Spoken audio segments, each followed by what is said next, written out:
Thank you for tuning in to the Final Buzzer podcast. This is episode 17. With me today, I have Dylan and Austin. So, guys. Hello, guys. This is Austin. Today, or this week, we're going to be talking about both the NFL playoffs and the past week, how our predictions did and all that. Also talking about Kyler Murray, that big incident. Antonio Brown, wherever he's going. Le'Veon Bell, maybe where he's going. Maybe they're going to the same place. Who knows? Let's see what else. NBA action, drama, as usual. Alright,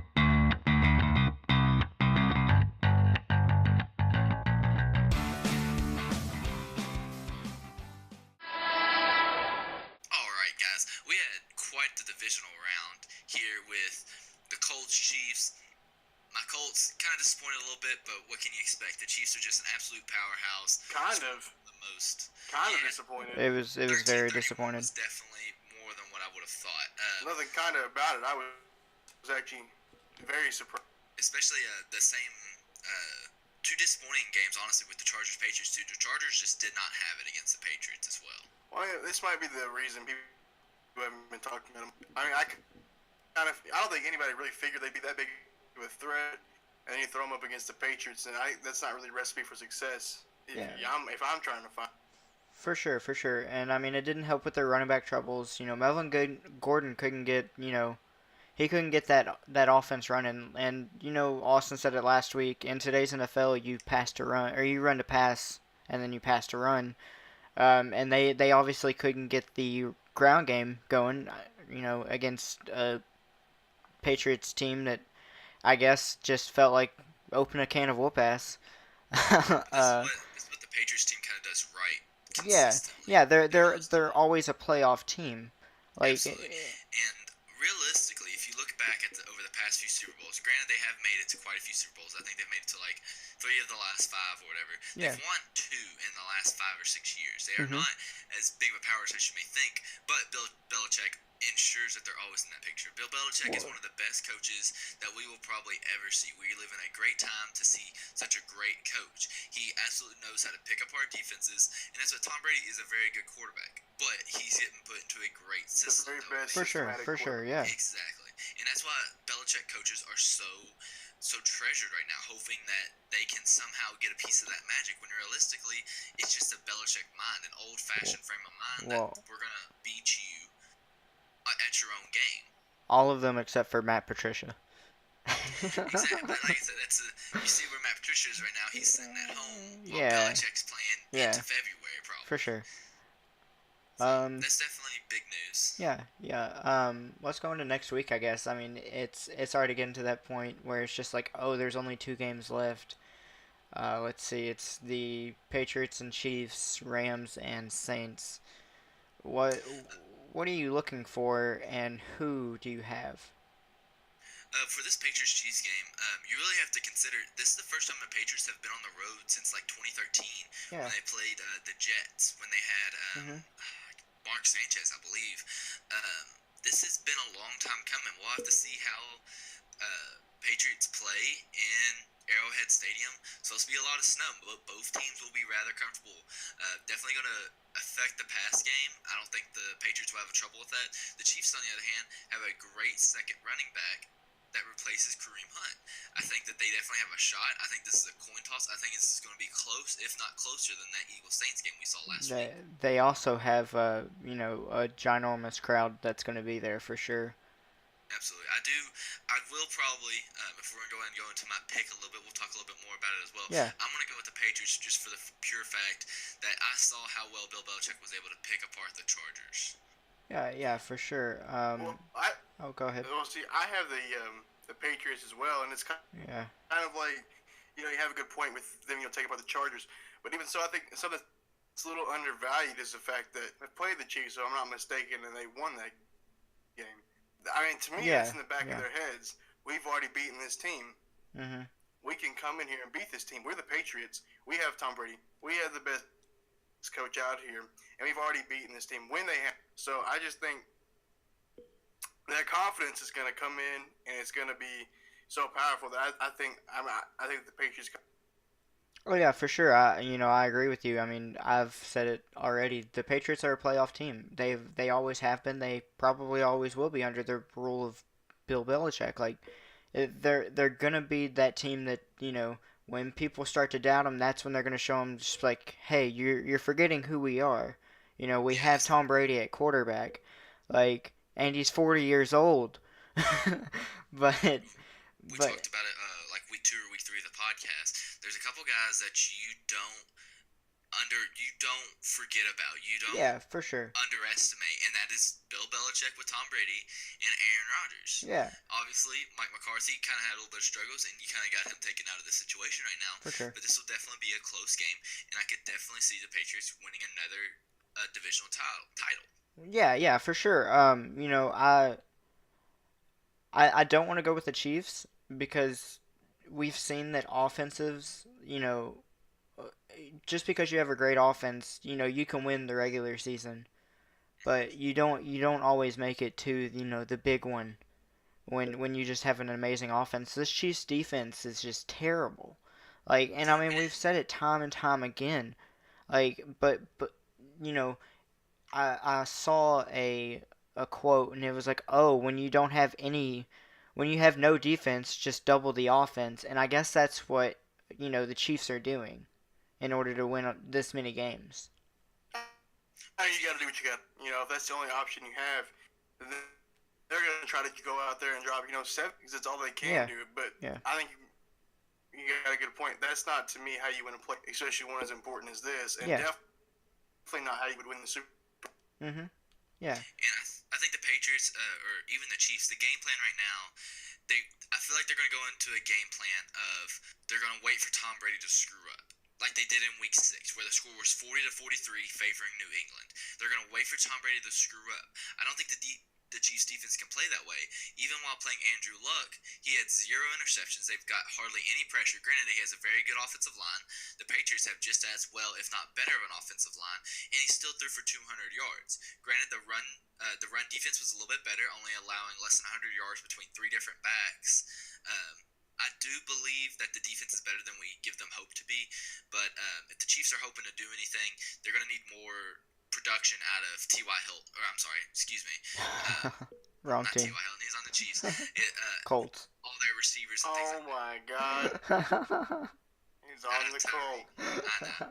Travis Kelce, this will be one of the better games, especially. You hear all the time we talk about Travis Kelce and Gronkowski being the best 2 tight ends in the league. For sure. This will be a showdown whenever time they can use those guys and use them effectively is honestly where it comes down to. But also, you saw last week with the Patriots, Sony Mitchell had 3 rushing touchdowns. They can do it all. They can do it. Sony Mitchell's a relatively unheard of back. 3 different receivers and 3 different players had touchdowns in the first half that have never scored in a playoff game before. So it doesn't always show that experience will beat out, but that Patriots team just knows how to spread the ball. Yeah, for sure, for sure. And we've said it multiple times, throughout the predictions and everything, since we started, you never count out Tom Brady or Aaron Rodgers. Like Austin said, you never count out these 2 quarterbacks. And, I mean, yeah, this is kind of an off year for the Patriots. They're 11-5. Usually they're, if it's not 12-4, it's not a good season. But, yeah, I mean, I just have to favor the Patriots on this one just because of their defense and their offense. I mean, I think that the Patriots offense can keep up with, Kansas City's offense even if their defense doesn't show up. What the Chiefs need to do to win this game is they need to let Patrick Mahomes make as many plays as possible. He needs to go out and win it. Needs to go out and show a man twice his age that he can throw a football better than he can. Yeah, for and sure. That he can make more plays. Mm-hmm. And if he can do that, if he can keep that defense guessing, but even then playing that Colts defense last week, he was 27 for 41, 0 touchdowns. It was all rushing touchdowns. And it's not awful. I mean, but again, you got to be able to diversify your offense if you're going to play a Patriots defense or any kind of Patriots team. You got to be able to play diversity because they can do it all. For sure, for sure. Let's move on to this NFC matchup, the Rams and the Saints. I'm pretty tore up about this one, yeah, personally. Yeah. I mean, I really want to see, Drew Brees win it and then retire. I think that'd be a very nice way. Yeah. But at the same time, I liked the Rams just showed up. This season they came up ready to play, and they've been playing their ass off all season. And I'm just so torn because I think both these teams deserve it. And it sucks that only one of them gets to make it. I feel like if I could watch this as a Super Bowl, I think but we can't. So I'm pretty torn. What do you guys? Go ahead, Alex. Okay. I don't know. Like you said, I want to see Drew Brees go out, on top and everything. But I don't think this is his last season. I honestly don't. Yeah, he broke the passing record, but Tom Brady's just gonna break it right after him. I think that I don't think that this is Drew Brees' last year, no matter what, even if he wins. That being said, I still have my money on LA. I think that their star-studded defense and their star-studded offense is starting to show. With Todd Gurley running the ball like he is, and Jared Goff, he's not really having to be as much of a focal point anymore. He's got some pressure taken off of him, and especially coming into the dome, I think that the Rams can pull off the upset and make the perfect record not perfect anymore. Definitely where the Rams will be successful, I think, is in that rushing game. For sure. C.J. Anderson showed that he is an absolute monster of a guy. Got cut by 3 teams this year. Started out in Denver, I believe. Then moved over to Oakland. And then I believe he even had a stint over in Carolina for a little bit. He's been all over the place. And he had 2 touchdowns last week and over 100 rushing yards. So I think they will definitely... this Saints defense is going to have to be ready for that. Saints defense has been relatively ineffective against the run. Even, I guess last week they had few rushing threats. You could say the Eagles had. Wendell Smallwood was their starting back with only 33 yards and only 10 carries. You're going to see a lot more this week from that Rams team, who, granted, winning most of the game, so that affects how much you rush, but had over 50 carries, and especially a lot of end arounds and things like that to Robert Woods, Brandon Cooks, those fast guys, and then they're going to plug it right up the middle with Todd Gurley and C.J. Anderson. It's going to be that Rams defense. They run up, if you watch some of the film and things like that, they line up in a relatively similar set, almost like not necessarily a wing set, but they always have a tight end kind of backed up pretty far. And they run 90% of their offense out of that similar set. And everything looks familiar, everything looks the same, and it's hard for a defense to be able to take reads and things like that to play against that defense. But that being said, if you can stop that formation, if you can make that lock up, the Rams kind of sputter a little bit and it struggles a little bit. The Saints are definitely going to have to count a lot on that defense to be able to stop this explosive Rams offense, and that's what happened last time they played when the Saints won. The Saints were a better defensive team, and that's what's going to help them out. Michael Thomas is going to have to show that he can be just as good as he was. He had 12 receptions last week with 100 yards, 170 actually, last week against the Eagles. He's going to have to be able to keep that performance up from here on out, regardless of who they're playing. It's just going to have to be required of him. Things like that. But just continuing on with the idea of defense, the Rams struggled, I would say, against Dallas last week. To an extent, yes. Oh, yeah, Marcus Peters and Aqib Talib both were rough. And I believe they even are running on some injuries right now, correct? I believe I'm thinking of the Saints, actually. I'm thinking of the Saints. Yeah. They had injuries to their defense where 2 people went down at the same time last week with the Saints game with Sheldon Rankins and things like that. He's a big starter for them on defensive tackle. So it'll definitely be who can bounce back better. But we'll go on and move on into picks who everyone thinks they're going to win that game. Like I said, I'm going to stick with LA on this one. If I had to make it, I guess I'm gonna go with LA because I think it makes more sense to pick LA. I think they have more weapons on both sides of the ball actually. But I think the New Orleans has this it factor that I'm just not sure I want to bet against. But I think on paper I should pick the Rams. I agree with you 100%, Kev. There, the Saints definitely have that X factor that you can't really account for, especially going out there and playing in Mercedes Dome.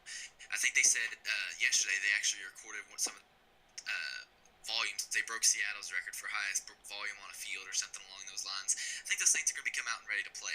I do believe the it factor is going to be a little bit more, and I think they're going to be able to beat the Rams like they did earlier in this season. While my opinion doesn't necessarily matter for our predictions, I do believe that. I believe it with my heart and soul, but we will definitely see. It's going to be a close matchup.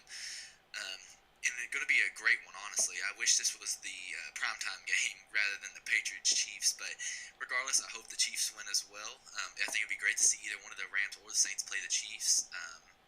Very explosive offenses and things like that will be a great Super Bowl, but we'll definitely figure that one out moving forward. But we'll go ahead and move on into some news, I believe. Moving to some NFL news.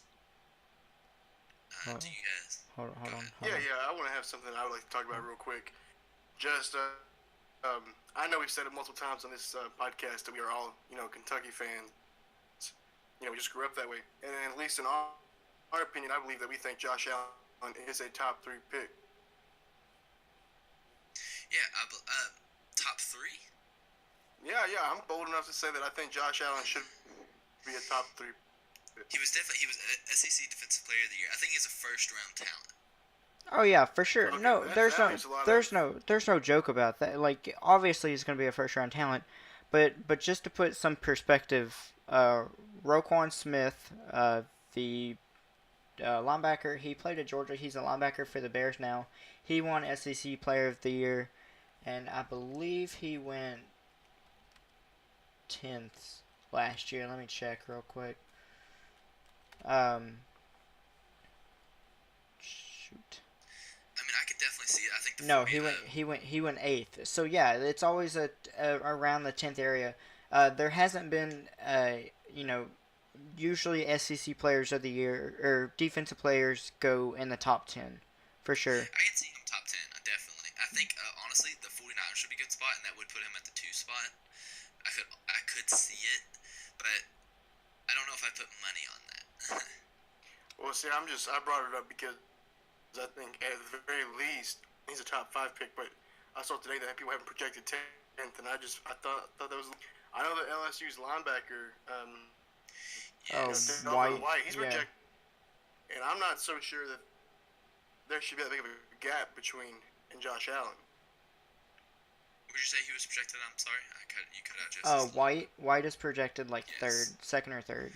I would love to have him in Tampa. He is definitely a very good talent coming out of LSU. Would you not want to have Greedy Williams, the corner? I would love Greedy Williams more than that. Yeah, I think that would fill more holes for us in Tampa. But Tampa's got all kinds of holes to fill right now. They really do, especially at quarterback. We'll get into that more. But especially, we'll talk a little bit about last week, I guess, with the Eagles losing to New Orleans. Doug Peterson kind of came out and, I guess, congratulated Nick Foles for his hard work and things like that. His contract is up this year. I guess the Eagles have a chance to sign him again. Well, they paid him a little over $20 million for this year based on incentives and things alone. Well, it came out today from Doug Peterson that he said that the Eagles are going to stick with Carson Wentz for the long-term future. So even if Nick Foles does re-sign, he's just going to be back on the bench. And I obviously he could like that. He could being on the bench, but you never know. Maybe Miami gets him. I don't know. He's he's a free agent. So he can go anywhere that needs a quarterback. He should come to Cincinnati, and we should let Andy Dalton get us all the way there to the playoffs, and let him take over, so we can finally get ourselves a player. Well, see, your problem is Andy Dalton leading you to the playoff. That's your big problem.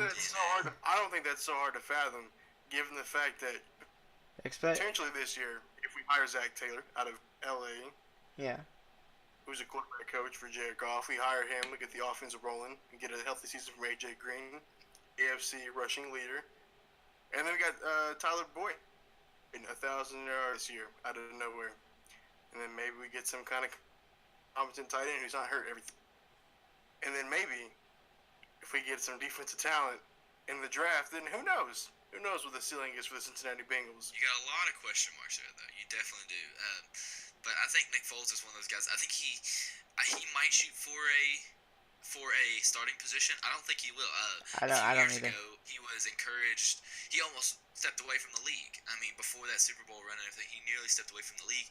I think, honestly, he's the best relief pitcher, like similar to MLB, that you can, like, kind of relief quarterback that you can have in the NFL right now. You can put this guy in, even if you're up maybe 14 points, 2 touchdowns, and be confident enough that he can still carry you, and maybe even run, not necessarily a 2 quarterback set, but at least let your guys rest, make sure he's not going to get hurt. I mean, things like that. And he's still a gunslinger. He's still an athlete. I mean, believe it or not, you hear it every time Al Michaels is at one of the games that he was a basketball player. I mean, he is he's a tall guy.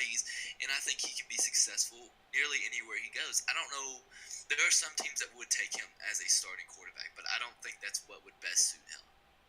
Yeah. I mean, I feel like he's kind of like the Ryan Fitzpatrick, but on another level. He's I don't. more consistent. Yeah. I don't know if I was about to say. I don't know if that makes sense. But yeah, I just think that he's kind of that Ryan Fitzpatrick guy that shows up when he has to, sometimes, and he got lucky and won a Super Bowl. His biggest bet would be to be put on already a very talented team. That's where he'll succeed. He's not going to be able to pull anybody out of the dirt. Yeah, for sure. He's not one of those. He's not a rebuild quarterback. No, he's a like basically. Oh, so you lost. I don't know. Kirk Cousins. He'd be great. He'd be great there. I think he would. But Minnesota's not going to do that because they paid Kirk Cousins $80 million to. A lot of money. Yes. Maybe what about Alex Smith? Do you think he'd be good to fit there at the Redskins? I don't know. Because scheme-wise, it doesn't necessarily match up. Yeah, and that's what I was more concerned about. And there's not really a number one receiver there for him to throw to. I agree, and that's what you got a great point that he does need. He needs a good offensive line. He needs somewhere that will not make him make as many rush decisions as possible. Yeah. Need a good line. He might need a lot of things, but even then, we don't know yet. Like I said, I mean, he's just started to show his potential. He really has, and he's been wonderful at it. Speaking of other quarterbacks, Teddy Bridgewater, his 1-year contract up is with the Saints. Where do you think he might end up? I don't know. I see him possibly re-signing. They traded for him. They didn't get him just to have the story. They traded for a 3rd-round pick. They also thought he was worth a little bit. Yeah. So I feel like he might stay in New Orleans until he's given a shot. I agree with that because I'm just not quite sure how big the market is for him right now. He hasn't really got enough playing time at least to go out there and prove that he's worth anything. But I mean, of course, we've seen him play at a high level before, and I'm not saying he can't get to that, ever again. But I'm just saying, as of right now, we haven't really seen it, I agree with you completely. I especially a lot of people believe that this may be Drew Brees' last year. He turns 40 next Tuesday. That's a big number to play in the NFL, playing at a professional level. Second, he turns 40, just like Tom Brady. I was about to say, who else is 40? Yeah, Tom Brady. But if we could see him going out kind of like Peyton Manning, going out on top, Teddy Bridgewater would be a great guy to take over that offense. I mean, we've seen on social media, you see him kind of vibing well, during wins and things like that. Even though he sits the sideline, he's a very enthusiastic guy. He shows his emotions. I really hope that he sticks around until free agency to see what the quarterback situation looks like for Drew Brees. If Drew Brees decides he can play a few more years at a competitive level, I think places like the Broncos would be a good start for him. It'd be a completely new system. You got a new quarterback. I don't think he fits in the Broncos system though. He's not a sit in the pocket and pass type of quarterback. You gotta understand. Granted, it's John Elway, so he is very contrary, but they're getting a new coach. They're gonna have to rechange the scheme. They're not gonna run with the same scheme they've been running. They prove that is a no-go system. I think that would be an underrated spot for him to be at. And honestly, I could see I don't see Teddy Bridgewater asking for a lot of money either. I feel like he just needs a short-term contract to prove that he's worth a long-term deal. He's going to probably do a similar thing where he's done with the Saints, a 1 or 2 year deal worth very cheap, almost like rookie level, and try and prove himself. That's why he returned in the league. That's why he went and played for the Jets, and why he was more than happy to play for the Saints. He wants a chance, and I love his tenacity. I love his willingness to go and work. Speaking of asking for money, Kyler Murray, drafted in 2016, I believe, to the MLB draft, 4th overall to the Oakland Athletics. And then just recently he stated that basically held him at a, at a standpoint and was like, hey, you're going to give me this much money. I think it was like 15 million or something like that. It was 15 million. 15 million? Yeah. He asked for 15 million or he was going to go to the NFL draft. Oakland said no, so he said, all right, see you later. I'm going to the NFL. Now, to be fair, I think you have the story a little wrong. I think what more likely happened, he needed 15 million to guarantee that he would not go into the NFL draft. He could still, even though he's declared, he could still go to the MLB. He has not signed a contract yet. He's not been drafted. Oh yeah, for sure. But there's nothing hard cut that he has chosen the NFL yet. He can absolutely go back and still play for the A's. I think it's still an option on the table for him. I just think he did this. I think it was midnight on Monday or Sunday, along those lines. He needed to do it so that he was eligible for the draft, to leave his options open. I don't think that necessarily picked football, but I think that left his options open. And you got to think that Kyler Murray is not a pitcher, or he's not some kind of huge hitter. He's an outfielder. That's a lot of money, even for baseball, for major league standards, for a rookie outfielder. So I still think his options are on the table. I would love to see him play in the NFL, but honestly, if it's my body, you got to think, Ryan Tannehill even came out, or Jay Cutler, I believe it was Ryan Tannehill, said he has stem cells waiting for him when he gets out of football to make his enjoyment of life better. I mean, that's hard statements right there, talking about you not knowing how you're going to be able to remember things and if you're going to see your family the same and things like that. I feel like you're going to take the $5-6 million. It's kind of a economics class here with not retained earnings, I'm sorry.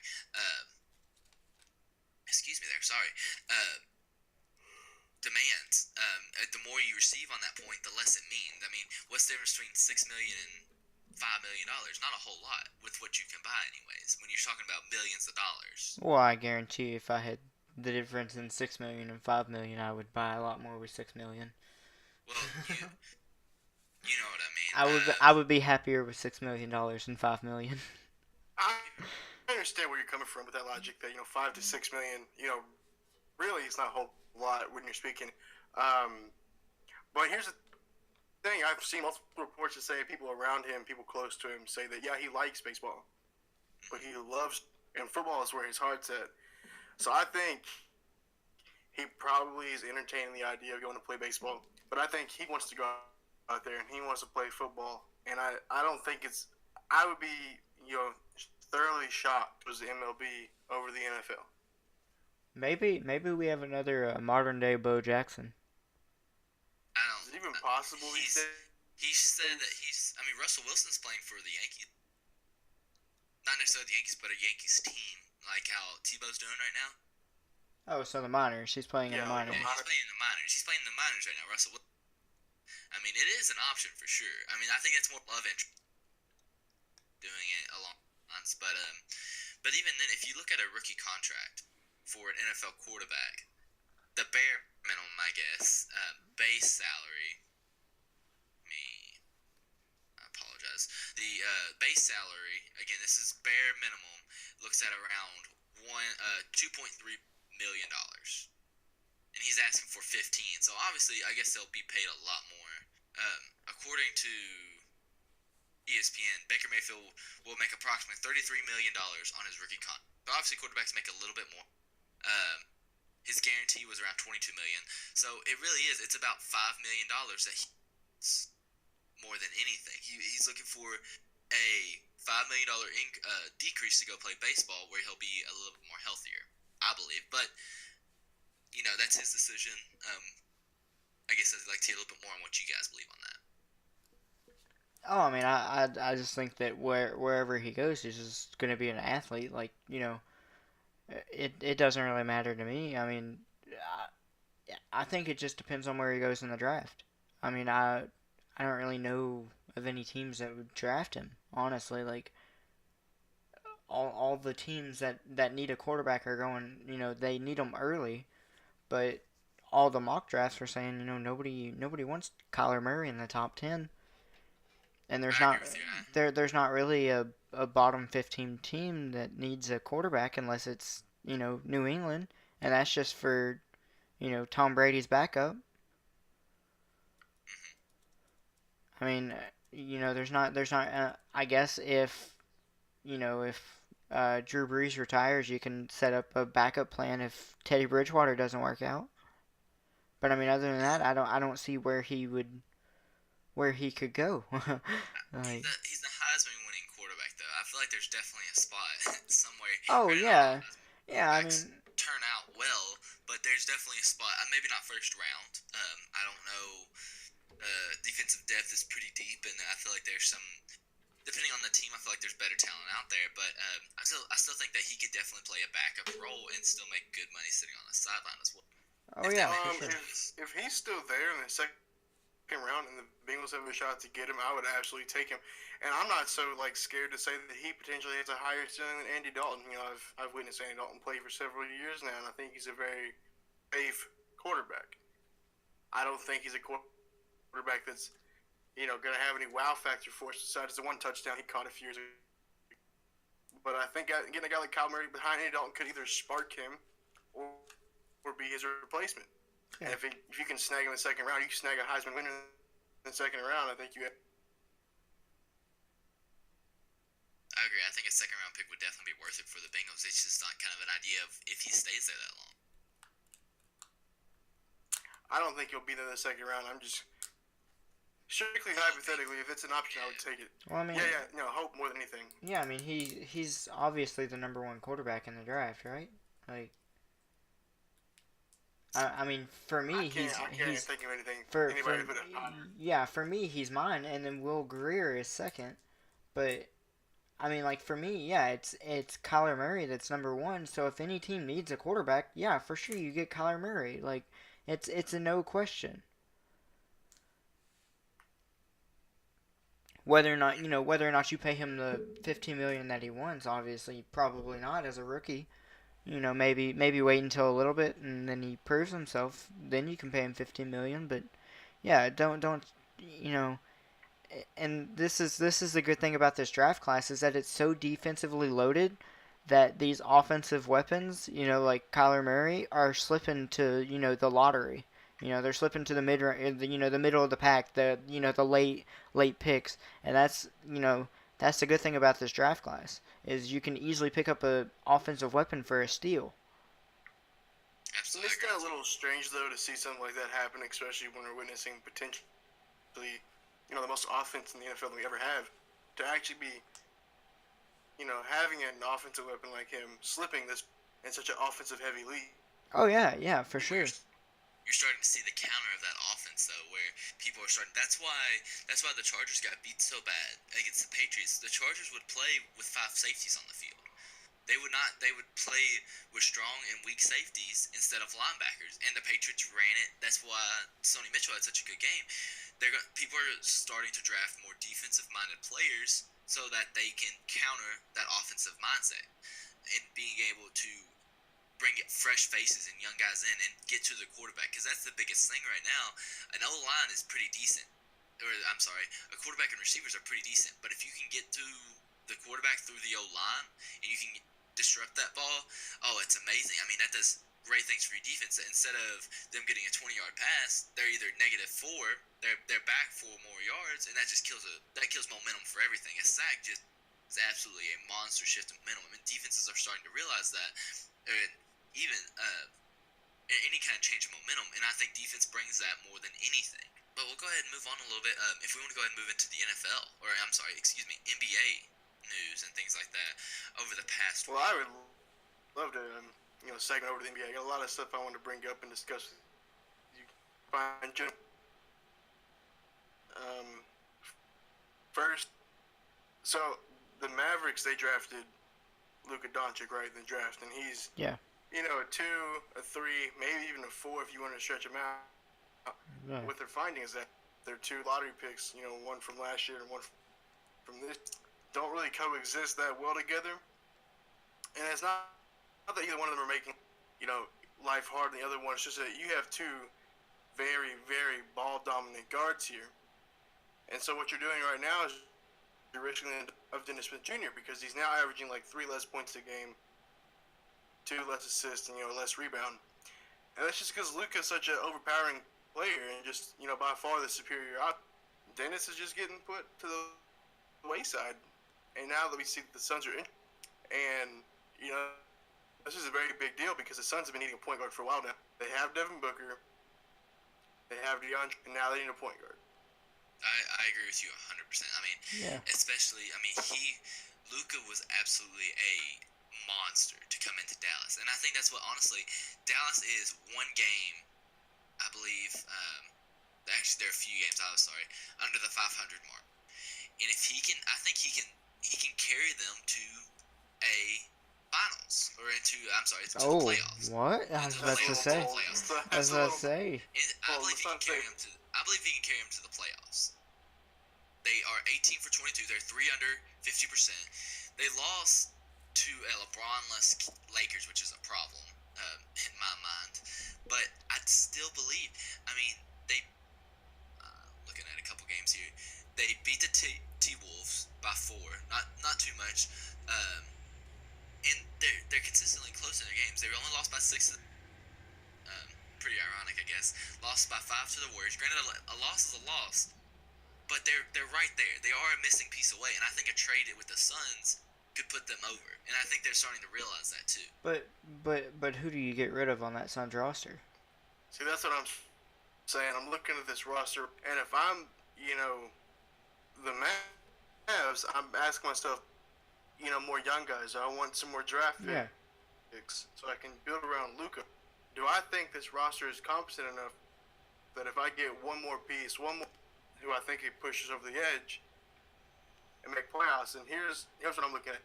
If you think that you can make playoffs, or actually you can't think, you have to know for a fact that you want to make playoffs to make the. If you grab Ryan Anderson, he's kind of a guy who's been around the league for a while. He's not spectacular, but I think you can grab Ryan Anderson.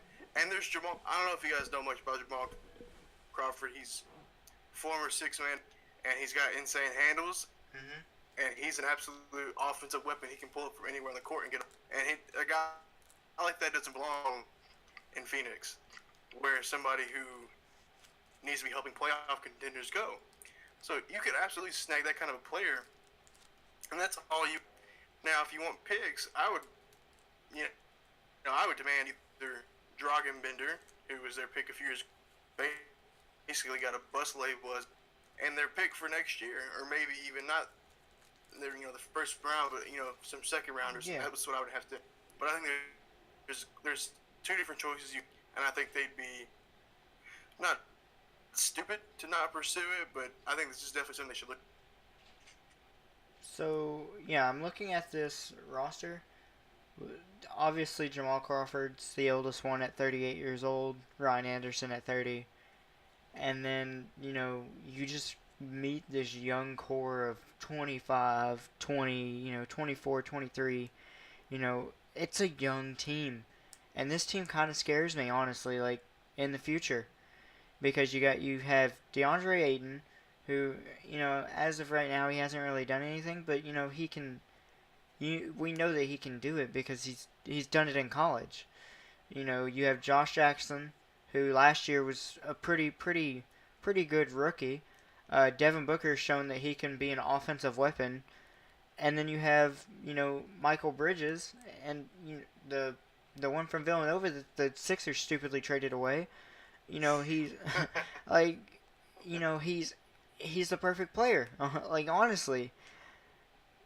But I mean, like, go ahead. I mean, just like pretend that Dennis Smith Jr. is there. He's also, he's in that 20 to 22 range because I think yeah. So you get rid of.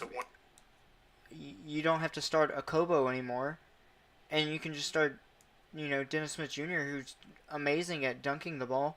I mean, he can drive in and dunk Yeah, over anybody. In the post. Yeah. And that's a good guy to put next to Devin Booker because Devin Booker's obviously going to spread the floor. Yeah. So if you have the floor spread, you got driving lanes right there. And For sure. You can roll with DeAndre Ayton all day long. Oh, you yeah. have multiple different options. Yeah, I mean, like I said, if they get Dennis Smith Jr., this team is going to scare me. Like, not this year, not next year, but maybe the year after that. Yeah. Well, yeah, because they'll have Dennis Smith Jr. and the record's so bad right now, they're going to get probably a top 5 pick in the draft. And who knows who that's going to land? That could be, that could be Zion, that could be RJ, Jay Morant. Any of these guys, Bobo maybe potentially, and that's just I think that takes them over the top. That's just too much talent, too much that you have some successful basketball players to come after. For sure. Which honestly, if they trade away Dragan Bender, just draft Bobo. yeah, I would definitely take Bobo over Dragan Bender.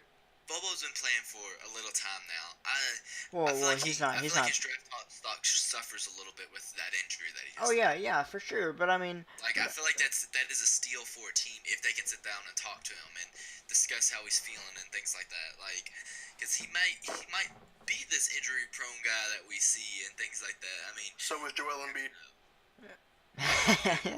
Keep that in mind. Keep that in mind. So was Joel. Yes. I mean, but you can see that Anthony Davis, after he's entered the league, he's been injury prone to an extent, and I mean, but he's still got a superstar. Davis because he plays every game to try and get a chance at winning in the West. And you don't think Bobo's gonna do that? No, not in the NBA. I don't think that's the case because I think. I'm sorry. You go ahead and finish, and then I'll. No, you're fine. You're fine. So what I was just trying to get at here is I think what an undervalued stat. Davis's usage rate is off the chart. Oh yeah, for sure. The ball's in possession, so the likelihood of injury there is incredibly high. It's not the same for Bobo if he has Devin Booker and Dennis Smith Jr. DeAndre Ayton. He's not the number one guy. So I think you could limit him and his injuries. And I don't even think he's injury prone. I'm not even sure how serious this injury is. He probably just, any more hurt before the draft. So he just was like, I'm just going to chill out. So just to read off a couple of stats, Anthony Davis, I don't know if you guys have seen this. Anthony Davis has had 14 consecutive 20 and 10 games, 20 points and 10 rebounds. Yeah. I'm just going to read off these past 14. But doing that though, even in the last 10 games they've played, they're 6-4. But they 21 and 23. 44 points, 18 rebounds, 27 points, 12 rebounds, 30 points, 20 rebounds, 32 points, 18 rebounds, 48 points, 17 rebounds, 22 points, 11 rebounds, 30 points, 26 rebounds, 38 points, 13 rebounds, 46 and 16. Like that's just like the top 6 or 7.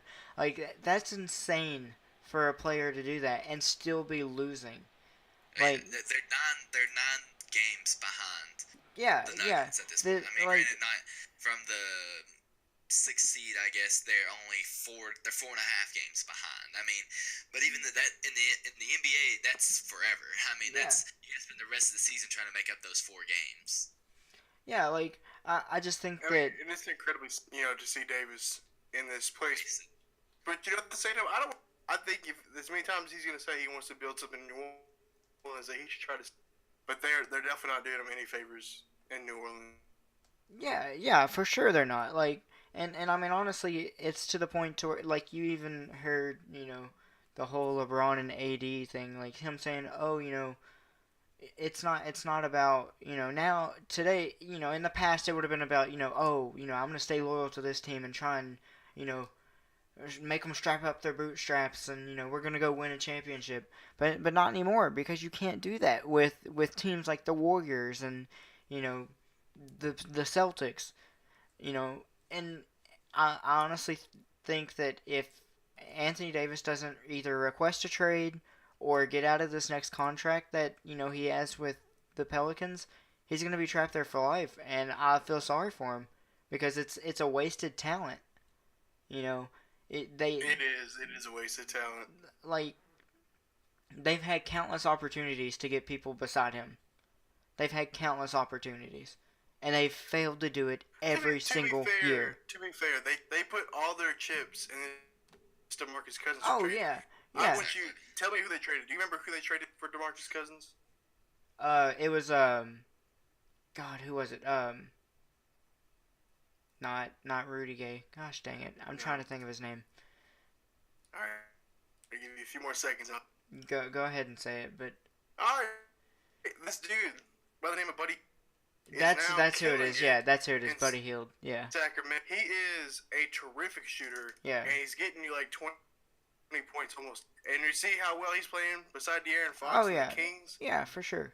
Have a better record now than they tried. The Kings are lighting up right now. Yeah, they bet on Boogie and it failed, and they just haven't recovered yet from that. They're not really sure what direction that they're trying to go. I don't think Davis knows the direction he wants. If Anthony Davis leaves that team's going bankrupt for sure. There'll be a move. There'll definitely be a move. Well, I don't know. I mean, I think we've already we've discussed this enough. They're the bottom of fan attendance. Yeah. With one of the best superstars in the NBA. I don't know how that works. I don't either. Their stadium is smaller than the Yum Center here. Yeah, the Smoothie King Stadium. Well, most stadiums are. Yeah. I think the Yum Center is bigger than every NBA stadium. I think there's a couple bigger. I'm 90% sure, but I'm not. There's not. The Yum Center is bigger than every. I stand corrected, and I apologize. Unless what I've read and been told is completely false, I'm fairly sure the Yum Center is bigger than most, if not all, NBA stadiums. But yeah, and I'm sorry. Go ahead. Yeah. No, you're fine. Go ahead. I was gonna move on to something else, but before I move on, I will finish talking about Anthony Davis and things like that with the Pelicans. I think that's important. Yeah, I mean, I was just, don't have no one here with us tonight, but I'm just, if Davis decides to leave, I can guarantee you this team is relocating. This team is not staying in New Orleans. If Davis is, they're done, and I think they know that. Oh yeah, for sure. They're literally holding on to him with everything that they have, and I think that they, in order to make Anthony Davis stay, they need to sign a big free agent, or they need to get a big superstar out. They need to start making moves in the drafts to get young talent around Anthony Davis. They're cap strapped. I'm sorry to say it, but they're paying Julius Randle. They're paying Solomon almost as bad as Nicholas Batum, and I would argue that Nicholas Batum has more value by a lot. Than who? They're paying Solomon Hill. Oh, okay, yeah. As a bad contract, but Batum has more value than Hill. Yeah. So they're done. There's nothing they can do besides maybe trade Etuan Moore for some second round pick and hope to God that one of them becomes a stud. That's all you can do. Yeah, I mean it's on a downhill. I don't want to say a downhill slide because they can fix it. It's just going to take a lot to fix it. Alright. Yeah, no, I feel you. Definitely sticking here in the Western Conference, things like that. What are you guys' opinions on the Jazz currently? They're on a 4-game win streak without Ricky Rubio, which is projected to be out. Ricky Rubio. For another week with this hamstring injury. They got 4-game win streak. 7 of their last 10 are wins. In the conference, they're ranked 8. Do you see them being able to make a playoff spot?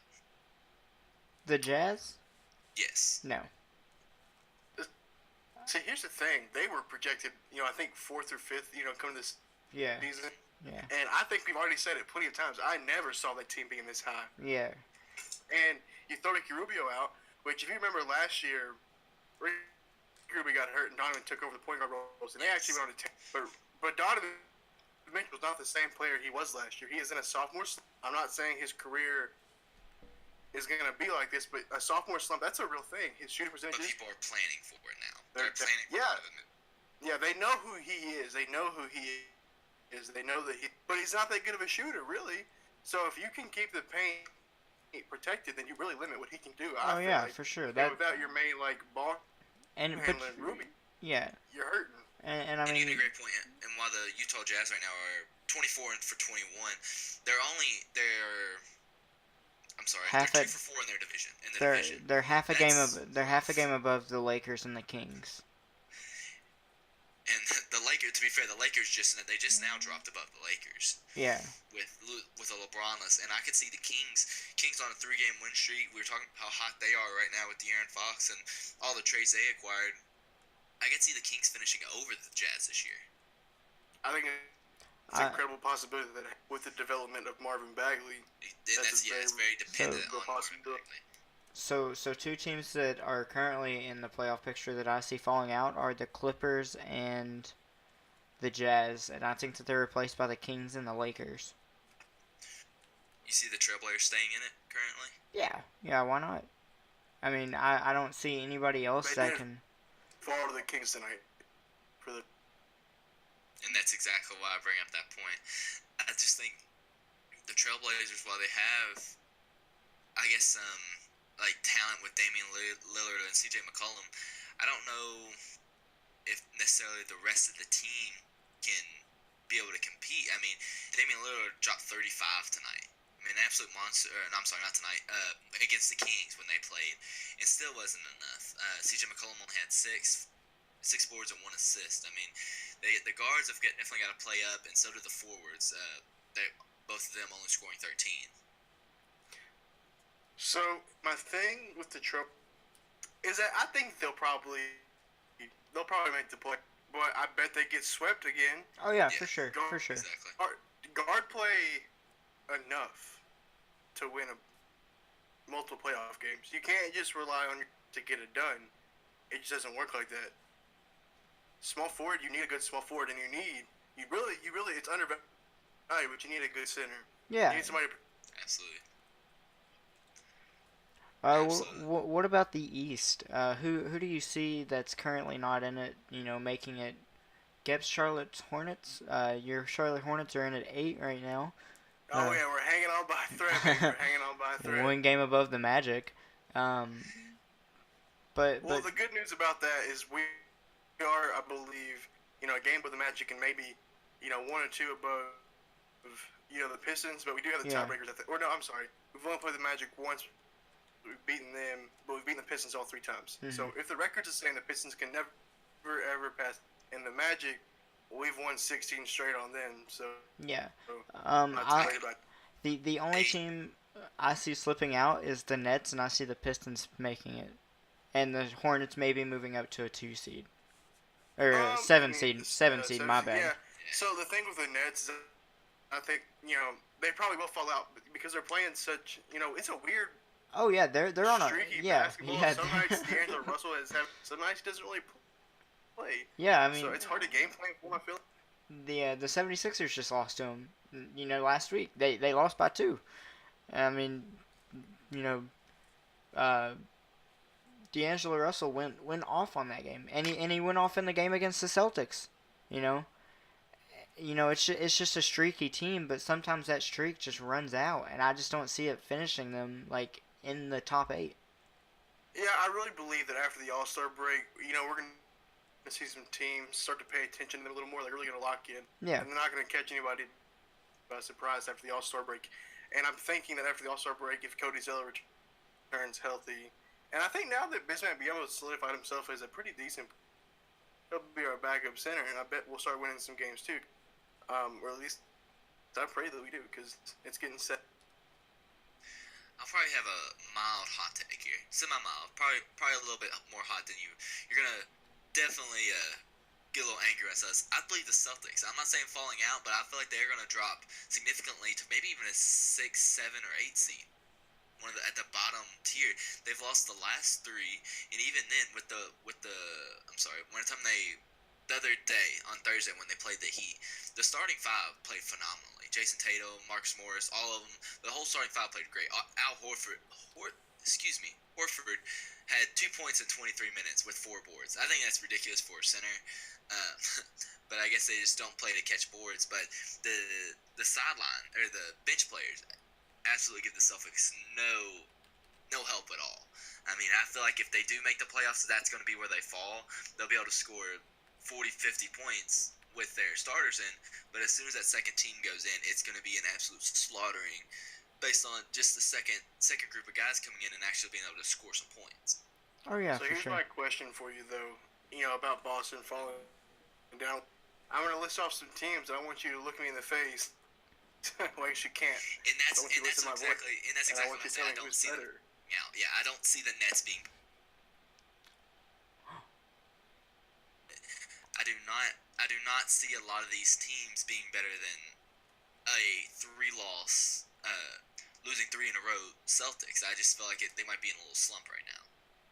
I think Miami falls off a little bit. They have a hell of a coach. It's talked about all the time, but Miami takes a bunch of like average players. Like Hassan Whiteside was a nobody, and all of a sudden 1 year, almost defensive player of the year. Okay, so they're taking guys like this besides Dwayne Wade, and they always outperform their roster. Whereas the Hornets always underperform with their roster. It's always fun to watch, just because we're divisional rivals. But yeah, you're looking at Miami at the 6th seed, Brooklyn 7, the Magic, Detroit, Washington. None of those teams are better than Boston. Exactly, and that's you look at the East, and you look and the Hawks are a notoriously bad team right now. They really are, and they're still the 12th seed right now, over the Cavs, over the Bulls, over the Knicks. I mean, there's just no one in the East to compete, and that's why I feel like if the Celtics are in the West, they are definitely an 8 seed, if lucky to get in. I think it's a good point. I think what was going so well for them last year was depth, and I think what you have now is Kyrie's a little frustrated with his depth and his young guys, and I don't think that's a good look. You have the fans chanting, Kyrie's leaving. You can't be having that for a team that is expected to go to the finals. You can't be publicly saying all this. You can't be. I just think they got a bad look right now, and honestly, I feel like if I'm a Celtics fan and I have Kyrie saying, talking out about my boy Jason Tatum, I'm saying let Tatum Rozier play. Let's see what we can get for Kyrie. Oh yeah, for sure. And you know that the Knicks are interested, so just make them give up a couple first-round picks, like. Oh, you can't get a couple. Don't be ridiculous. You can't get a couple first-round picks for a guy who's maybe a second or a third. For Kyrie. You're gonna get but he's a free agent. Yeah, I guess. They could sign him anyways. They don't have. They've already said this too. They said they're not trading for anybody because they say that we have the money in free agency. Why am I wasting assets? Which is, smart, I feel like. You got, Kristaps coming back. You don't want to waste any. Which, by the way, I've got no update on Kristaps. Just a little bit. We'll transition a little bit, I'm going to say, especially with the Knicks struggling a little bit there with Kristaps. What do you guys think? Do you think the future kind of the NBA is going to be drafting players overseas? I mean, you see a lot of guys. We got Luka coming in and being an absolute dominant threat. You had Jeremy Lin a few years back. Granted, he doesn't do a whole lot now. You got Giannis. I mean, even Kyrie, which people... didn't come from overseas. He played college. Who did? I'm sorry? Lin played at Harvard. Yeah, Lin played at Harvard. Well, no, I feel... I understand what you're trying to get at. Pick out some prospects that would be coming out. But even Kyrie, he played for Duke, but he was born in Melbourne, Australia. He was born and raised in Australia and things like that, and he came and played college ball. I would still consider that. I would almost consider that drafting. Oh, he played a couple years there. I mean, granted, some guys aren't able to get there immediately in the professional, but a lot of players are still coming, even though you may not realize it, are still coming from overseas to play American basketball. So are you saying that you think are you proposing I'm not saying a 50-50 split? I'm not saying by no means that. So are you considering so Ben Simmons was born in Australia, right? Uh-huh. He went to go play at LSU. And then obviously didn't play that much, and then he went to the NBA or the NBA draft. So you're saying that he qualifies in your terms as a... I would say international player. Not necessarily he played internationally, but he would be an international player. So, no. I mean, but did he when did he come to the U.S.? Did he just come for school? I couldn't answer that question. I don't know his past. See, I'm not sure, but I do think that he did not play in their like FIBA. I don't think he played in the International Basketball League. Okay. So I will give you that. It's a professional league over there. That's what Luka came. Yeah. So that's what I was gonna say. The only reason Luka is doing so good and was drafted so high was because he was an MVP overseas, and he was like, yeah, screw it, I'll try the NBA. Like I don't care. Like it was. Screw it, I'll try the best basketball league in the country. Yeah, I mean it was a guarantee. Like either way, he was still going to be an average player. In my eyes, I thought that he was always going to be an average player. Now he's over. He's taken some leaps and bounds over more than I thought. Obviously he's leading the Rookie of the Year race, but I feel like if somebody wins 2 or 3 MVPs overseas in that big of a league with that good of competition, yeah, for sure. I mean it's kind of like a high risk high reward because either way he's still going to be an average player at the end of the day. Making a lot. But for being an MVP for another team overseas, he'll definitely make more money being an average player sitting on a bench here in the NBA. Yeah. I mean, I'll agree with that. Yeah, but I mean, it's still worth the pick. That I mean, maybe not third or I don't know where he was drafted. I think he was drafted at third.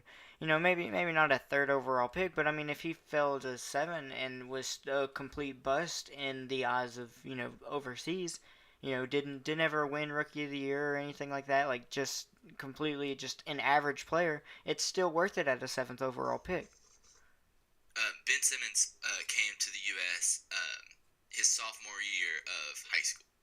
Oh, okay. So he's been here. But I would still, like I said, we even saw in our high school a little bit, or like high school around, people moved high school. I mean, it gets to the point right now in high school basketball, and especially at the bigger levels, you see like high schools in California recruiting kids already, moving families out there and paying their tuition to go to the school so they can be kind of shown more in the basketball scene. And I feel like you're getting recruiting as young as that age right now, sophomore, freshman in high school, and they know they can be an NBA talent, and they move to the U.S. to get more spotlight. Well, see, the thing is, NBA scouts and NBA teams are scared to draft that they haven't seen play a lot. So there's not a lot of people who went and saw Luka play in person. There's not all kinds of film out there. So even if the talent is, it's so hard for them to pull the trigger and take that risk because they're just not sure what they're actually getting. So a great example of that is Emmanuel Mudiay. Literally a one of the best high school prospects that they've ever talked about, and then he went to go play in China. He nobody heard from him for a year and a half, and he went to go play over.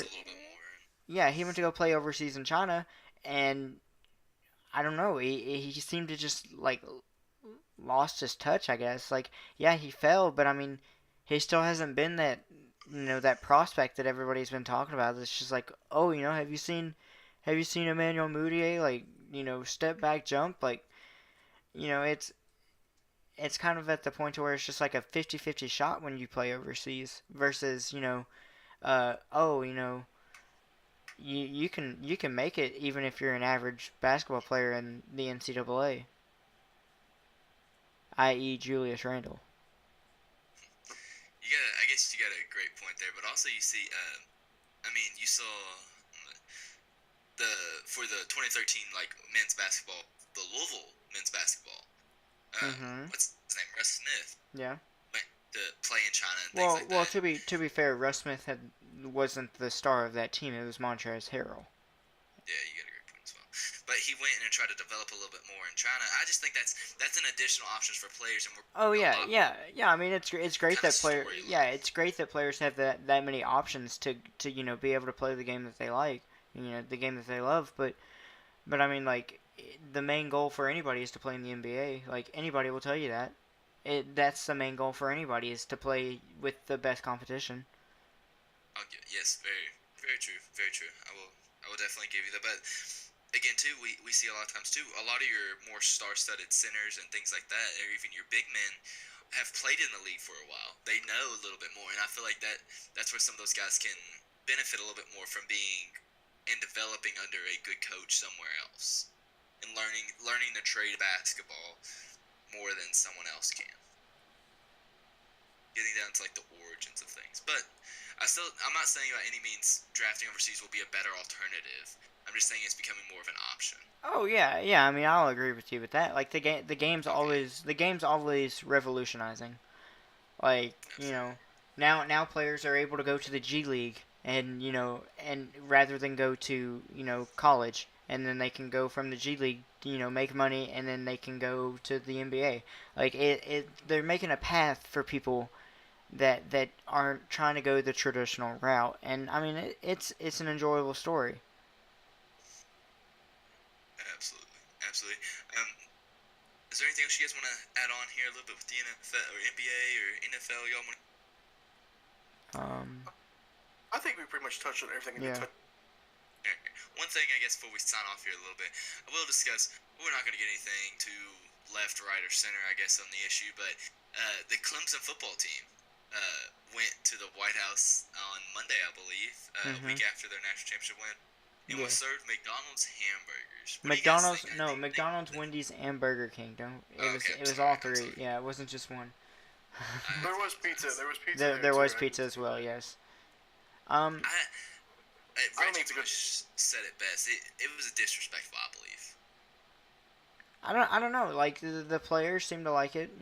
Clemson's quarterback said that he didn't have a problem with it. He liked it, and the only thing that I saw was it was some person making fun of a Clemson lineman saying like, oh, I got CTE all for a hamburger, and he was like, no, he retweeted it and said, no, they gave me a scholarship and all that, like, they changed his life, and but I mean, like, I don't know, like, I feel like the teams meeting the president is kind of, I mean, obviously it's just like a photo shoot. That's all it is. It's just publicity for both parties. Like, I feel like it should have been pushed off until after the government shut down. I feel like that would just be the best course of action. Yeah, because I think he was almost like staged. Like, it was about the government shutdown. Oh, don't exactly. Yeah, don't get me wrong. This was this was a political move. Don't get me wrong, but I mean, it shouldn't have been that. That's what I'm saying. It shouldn't. This is to celebrate some young guys who just did something pretty. And if they didn't have a problem with it, then I'm okay with it. Like, if they enjoy it, then that's awesome. I mean, I didn't see anybody. Go ahead. That's just all I was saying. Okay. I just don't feel it was. Yeah. I mean, like, as long as like they didn't feel like it was like, oh, this is disrespectful because other teams got I don't know, whatever they serve at White House dinners. What if they didn't find it disrespectful, then I don't really care, honestly. Like, I wasn't gonna watch it either way.